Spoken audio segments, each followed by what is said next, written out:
बिस्मिल्लाहिर्रहमानिर्रहीम। अस्सलाम वालेकुम। मैं हूं रऊफ़ अब्दुल्ला और आप देख रहे हैं मेरा अपना यूट्यूब चैनल। आज हमारे साथ मौजूद हैं राना अहमद, बहुत ही अच्छे तज़िया निगार हैं। आज का हमारा टॉपिक है कि पार्लियामेंट के अंदर लिया के पीटीआई के मुंतखब जो एमएनए साहब हैं अब्दुल मजीद नियाज़ी साहब, उन्होंने पार्लियामेंट के अंदर बैठकर ऐसे अलकाब इस्तेमाल किए जिनको यहाँ पर बयान करना इंतहाई गैर मुनासिब बात होगी। तो जो वो अलकाब इस्तेमाल किए हैं उन पर पहले आप वो क्लिप देख लीजिए, उसके बाद हम उसके ऊपर गुफ्तगू करेंगे।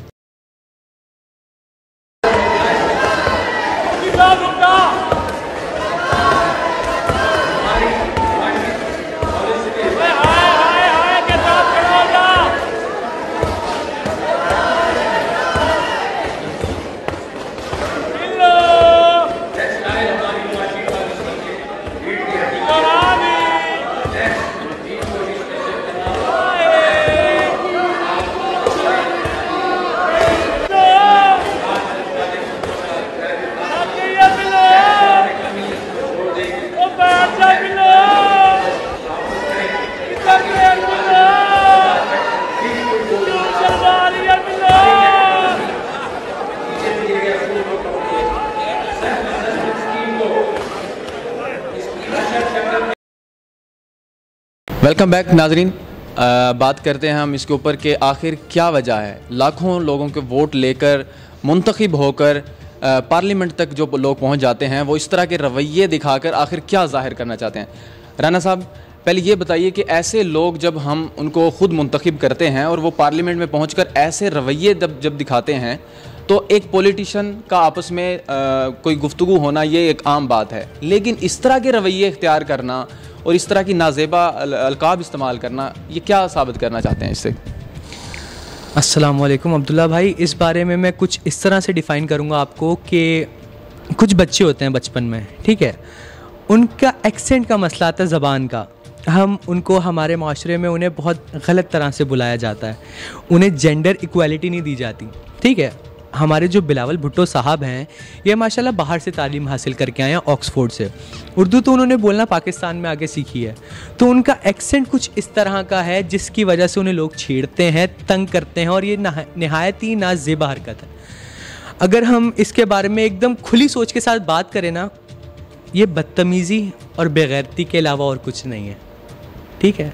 वो पीपल्स पार्टी एक बहुत बड़ी सियासी जमात है और वो उनके चेयरमैन हैं, ठीक है। पीपल्स पार्टी को नुमाया करते हैं, वो पीपल्स पार्टी की पहचान है बिलावल भुट्टो जरदारी साहब।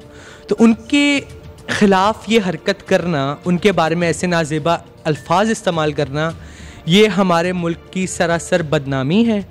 जो लाइव असम्बली में ये हरकत हुई है ना, असम्बली लाइव चलती है, पता चल रहा होता है कि असम्बली में कितने बड़े बड़े मुद्दे जो भी मसले मसाइल हैं पाकिस्तान के वो हल किए जा रहे हैं, ठीक है। तो वहाँ पे असम्बली में बैठ के पूरी दुनिया देख रही है ना, पाकिस्तान एक हाईलाइटेड कंट्री है। दुश्मन हमेशा अपने दुश्मन का पता रखता है कि क्या मसले मसाइल है, और पाकिस्तान के दुश्मन कम नहीं है। वो देखते हैं कि इनके आपस के झगड़े ख़त्म नहीं होते, इन्होंने हमारे साथ क्या कर लेना है।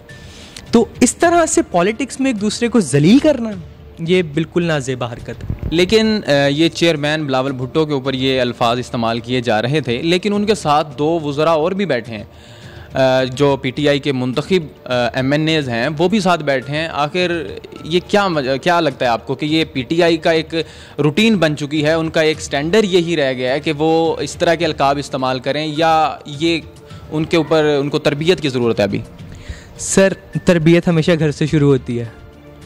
इमरान खान साहब कहते हैं कि बाकियों को तरबियत नहीं है, किसी को बात करने की तमीज़ नहीं है, तो हज़रत जो आपके अपने पार्टी के एमएनएज़ हैं और एमपीएज़ हैं उनको माशाल्लाह बहुत ज़्यादा तमीज़ है, जो कि हम कौमी असम्बली में ये चीज़ देख चुके हैं, ठीक है। और हमेशा दूसरों पे तनकीद करना अब्दुल्ला भाई बहुत आसान होता है, ये बात आपको भी पता है, मुझे भी पता है, पर अपने गिरेबान में झांकना, that's all what matters. Imran Khan साहब ने यहाँ हुकूमत में आने से पहले कितने बड़े बड़े दावे किए थे, उनमें से बहुत कम वो मुकम्मल कर चुके हैं, ठीक है। बहुत कम चीज़ों पर उन्होंने अमल दरामद किया है।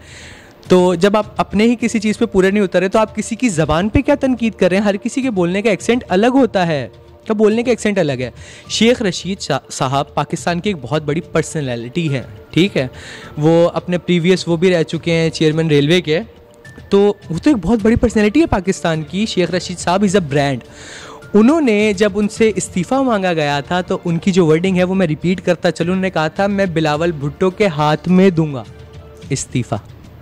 अगर वो मुझसे मांगे, अगर मुझसे इस्तीफ़ा चाहिए तो बिलावल से बोलो वो मुझसे मांगे, मैं बिलावल के हाथ में दूंगा इस्तीफ़ा। तो इससे तो ये जाहिर होता है कि ये तो पीटीआई का एक स्टैंडर्ड यही बन चुका है। एग्जैक्टली पीटीआई का काम ही यही बन चुका है कि अगले बंदे को जलील करना।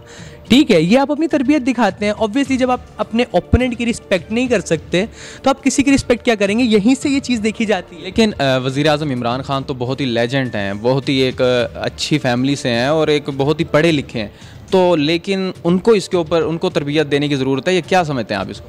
इमरान खान साहब बेशक बहुत अच्छी फैमिली से बिलोंग करते हैं, पाकिस्तानी टीम के कैप्टन रह चुके हैं, वर्ल्ड कप उन्होंने जिताया, हमारे दिल में उनके लिए बहुत इज्जत है। ठीक है, पर उन्हें तरबियत करना अपने घर से शुरू करना पड़ेगी। अगर इमरान खान साहब शरीफ फैमिली को कुछ कहते हैं, किसी और को भी कुछ कहते हैं, कह सकते हैं, उनका हक है, वो प्राइम मिनिस्टर हैं पाकिस्तान के, पर पहले अपने घर पर तो तरबियत करें, अपने लोगों को समझाएं कि ये एक नाजेबा अल्फाज हैं, ये नाजेबा ज़बान है जो कि हम ऐसे नहीं कह सकते। ये बहुत शर्म की बात होती है कि आप अपने ओपोनेंट को इतना डिसरिस्पेक्टफुल हैं। ठीक है, गिव रिस्पेक्ट टेक रिस्पेक्ट, इज़्ज़त देंगे तो इज़्ज़त मिलेगी। हमारे यहाँ के दौर में आपको क्या लगता है कि कितने लोग हैं जो प्राइम मिनिस्टर साहब की तारीफ़ करते हैं उनके पीठ पीछे? पहले आप किसी की तारीफ़ करेंगे फिर आप तारीफ़ के हकदार होंगे, आप किसी को इज्जत देंगे ना फिर लोग आपको इज्जत देंगे, ऐसे घर बैठे इज्जतें नहीं मिलती।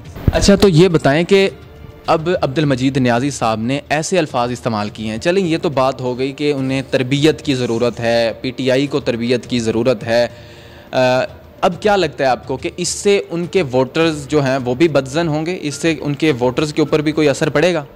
सर ज़रूर पड़ेगा। वोटर्स जो है ना उन्हें अपना आइडियल मानते हैं, जब तक आप किसी बंदे को अपना आइडियल नहीं मानेंगे ना आप उसके हक़ में फ़ैसला नहीं करेंगे। और उनका वहाँ का एमएनए होना इसी चीज़ का सबूत है कि लोगों ने उन्हें अपना आइडियल माना है, उन्हें अपना वोट दिया है इज्तिमाई तौर पे, वो सिलेक्टेड कैंडिडेट हैं। ठीक है, तो ऐसे वो अपनी वोटिंग ख़राब कर रहे हैं, लोगों के दिलों में जो उनकी मोहब्बत है वो ख़राब कर रहे हैं। और अगर वो ख़राब नहीं भी हो रही ना तो लोगों को गलत तरबियत दे रहे हैं वो। ठीक है, तरबियत मैटर करती है। वो एक आइडियल है, जो आइडियल होता है ना उनको सब फॉलो करते हैं, उनके कितने सारे फॉलोअर्स होंगे तो उनके फॉलोअर्स पे क्या इम्पैक्ट जाएगा कि हाँ ये हमारा आइडियल है, ये हमारा आइडियल ये हरकत कर रहा है, इसका मतलब इस हरकत में कुछ है, ऐसा करने से फेम मिलता है, ऐसा करने से इंसान के कॉलर होते हैं। Are you getting it? तो वो एक गलत इम्पैक्ट दे रहे हैं हमारी सोसाइटी को, और हमारी सोसाइटी पहले ही बहुत पीछे है, मज़ीद पीछे जाती जा रही है।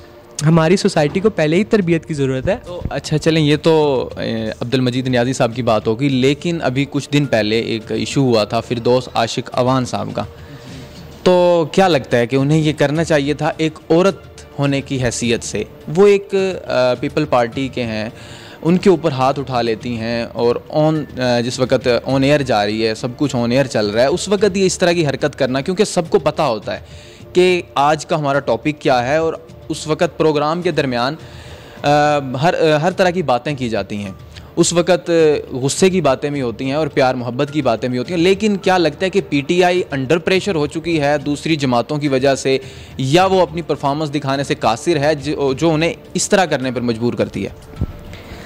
फिरदौस आशिक अवान साहिबा वैसे एक बहुत मोहतरम एक आइडियल पर्सनैलिटी हैं, पर ये जो उन्होंने हरकत की है इसके बारे में तो अल्फाज ही ख़त्म हो चुके हैं। ऑन एयर आप एक औरत हो के किसी दूसरी पार्टी के एमएनए पे, एमपीए पे हाथ उठा रही हैं, ये बहुत ही ज़्यादा नाजेबा और गलत हरकत है। ठीक है, पहली बात आप औरत हैं, ठीक है, औरत होने का ये मतलब नहीं है कि आप अपनी बात नहीं करें, आप अपना पॉइंट ऑफ व्यू दीजिए, पर आप एक औरत होकर दूसरे मर्द पे हाथ उठा रही हैं, वो भी बगैर किसी वजह की। लड़ाई थी ना, डिबेट थी, अगर वो पलट के आपको थप्पड़ मार देते तो आपकी क्या इज्जत रह जाती? ठीक है, और उसके अलावा आपने देखा होगा कि जब कोई इंसान बोल नहीं सकता ना, झूठा पड़ रहा होता है, उसके अल्फाजों में वज़न नहीं होता, तो वो हाथ उठाने की तरफ आता है। जब उसके अल्फाजों में जान ख़त्म हो जाती है ना, तो फिर वो अपने बाजू की जान दिखाता है। बिल्कुल, वहाँ आने का तो मकसद ही यही है कि आपके ऊपर कुछ सवालात किए जाएंगे, आपको उनको एक अच्छे तरीके से जवाब देना और अपने ऊपर जो इल्ज़ामात लगे हुए होते हैं उनको क्लियर करना होता है। तो ये एक बहुत ही बुरी हरकत है। लेकिन उस वक़्त जो वहाँ पर पाकिस्तान के एक निजी चैनल के एंकर्स खड़े थे, वो भी सब कुछ देखते रहे, लेकिन हमें कुछ ये लगता है कि उसको रोकने में कंट्रोल किया गया, क्योंकि ये एक लंबे टाइम तक ऑन एयर जाता रहा और ये उसके ऊपर कंट्रोल नहीं किया गया। क्या लगता है कि इसके ऊपर पैमरा को एक्शन लेना चाहिए? सर पैमरा का इस चीज़ पे एक्शन मस्ट है, अभी तक नहीं लिया गया है। ये पैमरा की काहिली और सुस्ती है, ठीक है। ऐसा पहली दफ़ा नहीं हुआ, बहुत से चैनल्स पे बहुत दफ़ा ऐसे पॉलिटिशियंस में लड़ाई हुई है, ऑन एयर शोज़ में हुई है ना। पर उसका जो लॉ है ना पैमरा का, वो कहता है अगर आपके शो में ऑन एयर ऐसी कोई हरकत हो जाए, आप सेंटर कट दे दें, आप ब्रेक पे चले जाएं, आप सेंटर कट दे दें। पर उन्होंने ऐसा नहीं किया। उन्होंने एक दिन की टीआरपी हासिल कर ली, उस एक घंटे में जो कुछ भी किया उन्होंने, उस घंटे में उन्होंने अपने पैसे बना लिए। पर ये कितनी नाजेबा हरकत थी जो पूरी दुनिया ने देखी। वो नेशनल टेलीविज़न पे एक शो में एक हुकूमत की फीमेल, करंट हुकूमत की एक औरत दूसरी अगेंस्ट हुकूमत को, ओपोजिशन पार्टी को थप्पड़ मार रही हैं, ठीक है। नेशनल टीवी पे पूरी दुनिया ये चीज़ देख रही है। तो हमारे पाकिस्तान का क्या वजूद रह गया, हमारे पाकिस्तान की क्या इज़्ज़त रह गई बाकियों के मामले में। हम बाकी ममालिक के बारे में बताते हैं कि इंडिया में ऐसा हो गया, वो बांग्लादेश में वैसा हो गया, सिंगापुर में वैसा हो गया। तो हमारे अपने मुल्क में क्या हो रहा है, उनकी नज़र में बाहर के ममालिक में हमारी पहले ही कोई इज़्ज़त नहीं बची हज़रत। और क्या, और कितनी इज़्ज़त ख़राब करेंगे आप हमारी, और कितना अपने मुल्क को रोन देंगे आप। तो एंड पे आप क्या कहना चाहेंगे पीटीआई पार्टी को कि वो इस तरह की जो हरकत कर रही है उसके ऊपर उनको कंट्रोल करना चाहिए, क्या आप मैसेज देना चाहेंगे? सर इमरान खान साहब ना बाहर की प्रेस कॉन्फ्रेंसेस छोड़ के, सऊदीया की प्रेस कॉन्फ्रेंस छोड़ के, वहाँ के दौरे छोड़ के ना अपनी पार्टी के मेंबरान को एक जगह इकट्ठा करें, ठीक है। उनको कुरान की, हदीस की रोशनी में तालीम याफ्ता करें, उन्हें दुनिया की तालीम की रोशनी में तालीम याफ्ता करें। पहले इमरान खान साहब बहुत अच्छे बंदे हैं, हुकूमत बहुत अच्छे से चला रहे हैं वो, पर जो उनके आगे इर्द गिर्द जो लोग मौजूद हैं दरअसल बिल्कुल, क्योंकि इमरान खान साहब नए आए हैं, एक बहुत ही ज़्यादा ना जोशो वलवले के साथ हुकूमत में आए हैं, हुकूमत को बदलने के लिए। हाँ वो बदलेंगे, उन्हें वक्त लगेगा, पर जो उनके साथ हैं वो तो सब पुराने ही हैं ना, वो तो पुरानी सियासत कर रहे हैं, दूसरी पार्टियों से निकल के आए हैं, वो तो स्विच करके आए हैं। इमरान खान साहब को चाहिए कि उनको पहले तरबियत याफ्ता करें, उन्हें ग्राउंड में देखो। जो कोच होता है ना, अपनी पूरी टीम को इकट्ठा करता है, उससे समझाता है कि हाँ तुमने लॉग ऑफ पे होना है, तुमने लेग पे होना है, तुमने कीपर के साथ होना है, तुम कीपर हो, तुम्हारे पे बहुत सारी रिस्पॉन्सिबिलिटीज़ हैं। इमरान खान साहब ने वो नहीं किया, डायरेक्ट बोला हाँ मैच है, चलो खेलने चलें। कोई स्ट्रेटजी नहीं चल रही है पीटीआई में इस टाइम। स्ट्रेटजी होनी चाहिए, तरबियत होनी चाहिए। मैच के दौरान भी अगर दो प्लेयर्स ओपोनेंट टीम के आपस में लड़ते हैं तो दोनों को मैच से निकाल के बाहर फेंक देते हैं, ठीक है। दोनों पे नेक्स्ट मैचेस के लिए पाबंदियाँ लग जाती हैं। तो इमरान खान साहब को हम कप्तान ही कह के बुलाते हैं ना, कप्तान, तो कप्तान से अपनी टीम मैनेज नहीं हो रही। बिल्कुल, उनका विज़न जो है वो बहुत अच्छा है। जैसे कि आप देखें वो कहते हैं कि मैंने करप्शन ख़त्म करनी है, इसके अलावा जो लोग ज़ख़ीरा अंदोज़ी करते हैं उसको ख़त्म करना है। तो वज़ीर आज़म ने आकर हर शहर या हर गांव देहात में आकर उन्होंने ये चेकिंग नहीं करनी। दरअसल जो वहाँ पर मौजूद MNAs MPAs हैं उन्होंने इसके अंदर एक अहम किरदार अदा करना है। उसके अंदर ब्यूरोक्रेट्स आ जाते हैं, उन्होंने अपना अहम किरदार अदा करना है। असिस्टेंट कमिश्नर DC साहब उन्होंने, क्योंकि असिस्टेंट कमिश्नर एक ऐसा होता है जो रेट लिस्ट जारी करते हैं, वो उनकी जानिब से जारी की जाती हैं और फिर वो चेक इन बैलेंस वही रखते हैं। तो आपको क्या लगता है कि जो बुनियादी गवर्नमेंट है, लोकल गवर्नमेंट, यानी कि जो MNAs MPAs, इनको क्या कैसी कमांड की ज़रूरत है इमरान खान की जानिब से? सर अगर इमरान खान साहब ने फिरदौस आशिक अवान साहिबा को पहले टोका होता ना तो आज ये नौबत नहीं आती। अगर हम बात करें कि रमज़ान बाज़ारों में फिरदौस आशिक अवान साहिबा असिस्टेंट कमिश्नर पे बरस पड़ी थी, बीच शो में, शो नहीं था वहाँ पे, हाँ विज़िट पे गई थी वो, असिस्टेंट कमिश्नर साहिबा भी थी वहाँ पे और उन्होंने उनके साथ बदतमीज़ी की नाजेबा अल्फाज इस्तेमाल किए। और हम अवाम की बात सुनते हैं ना, अवाम ने इमरान खान साहब को वहाँ पहुँचाया जहाँ पे वो हैं, तो अवाम ने वहाँ पे इतनी मजम्मत की है, इतनी मजम्मत की है कि आप कैसे किसी को इंसल्ट कर सकती हैं। असिस्टेंट कमिश्नर है, वो अपनी ड्यूटीज़ कर रही हैं और आप बस आएंगी, झाड़ेंगी और चली जाएंगी। वही यही होता सब कुछ कि वो आई हैं, बरसी हैं और चली गई हैं, उन्होंने नहीं देखा। इमरान खान साहब ने अगर तब एक्शन लिया होता ना तो आज ये हाथ उठाने तक बात नहीं आती और हमारा मुल्क ऐसे जगह जगह बदनाम ना हो रहा होता। बहुत शुक्रिया राना अहमद साहब, आज हमारे साथ मौजूद थे। राना अहमद साहब इंशाल्लाह वक्तन फ़वक्तन जो भी ऐसे हालात होंगे, जैसे भी हालात चलेंगे, उनके ऊपर तज्ज़िया करने के लिए हमारे साथ मौजूद रहेंगे। दरअसल आप लोगों को पता है कि PTI के जो अरकान हैं, इमरान खान साहब बहुत अच्छा विज़न रखते हैं, लेकिन उसके अलावा जो अरकान हैं वो बुखलाहट का शिकार हैं और उन्हें अगर किसी वक्त कोई सवाल का जवाब नहीं आता तो वो इस तरह की हरकत करने पर उतर आते हैं। और ये जो आज का जो हमने बात की शुरू में हमारे अपने प्रोग्राम में कि जो लिया MNA हैं उन्होंने इंतहाई बुरी हरकत की है और उनके साथ 2 वज़ीर भी बैठे थे, उन्होंने भी उनके साथ बैठे रहे, उन बजाय वो रोकने के वो भी साथ कहे लगाते रहे। लेकिन इस तरह की जो हरकत हैं उनके ऊपर वज़ीर आज़म साहब को सख्त तरीन एक्शन लेना चाहिए ताकि उनकी पार्टी एक रोल मॉडल बननी चाहिए, क्योंकि इमरान खान का जो विज़न है वो बहुत ही आला और बहुत ही अच्छा लोग पिक करते हैं, इसीलिए लोगों ने उन्हें सेलेक्ट करवाया, वोट दिए, भारी तादाद में वो वोट लेकर सेलेक्ट हुए। लेकिन अगर इस तरह हालात चलते रहेंगे तो ये सब कुछ ख़त्म हो जाएगा और ये लंबे अरसे तक ये पार्टी नहीं चल सकेगी। इंशाल्लाह बहुत जल्द एक नए प्रोग्राम के साथ आपकी खिदमत में हाजिर होऊंगा। उस वक्त तक के लिए इजाज़त दीजिए। अल्लाह हाफ़िज़।